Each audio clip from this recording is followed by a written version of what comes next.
लोकांच्या विदर्भाच्या लोकांच्या सहनशीलतेचा आता उद्रेक झालेला आहे. समजलं का? आणि अशा पद्धतीने हे चालू देणार नाहीये. तुम्हाला गेल्या वर्षी सांगितल्यानंतर याच्यात सुधारणा नाही आहे. मागच्या वेळेला 10 दिवसाचं अधिवेशन केलं ते आता 7 दिवसावर आणलं. पुढच्या वेळेला काय 2 दिवसावर आणणार आहे का? तमाशे करून ठेवलेले आहेत.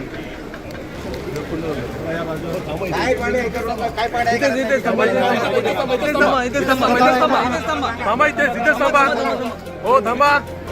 अजिबात काय हे नाही. जे तमाशे जे लावलेले आहेत ते सगळे तमाशे सगळे बंद व्हायला पाहिजे. पुढच्या वेळेला जर अधिवेशन 7 दिवसाचं केलं ना अजिबात होऊ देणार नाही आम्ही. महिनाभराच्या खाली अधिवेशन झालं नाही पाहिजे विदर्भामध्ये. बिलकुल नालायक. अरे आम्हाला हे नालायक लोकांसोबत राहायचंच नाहीये. सरकार दिवाळखोर सरकार आहे. राज्यावर 10 लाख कोटीचं कर्ज आहे ऑलरेडी. ज्या सरकारवर ऑलरेडी 10 लाख कोटीचं कर्ज आहे अशा या राज्यामध्ये दिवाळखोर राज्यामध्ये राहून विदर्भावल्यानं करायचं काय?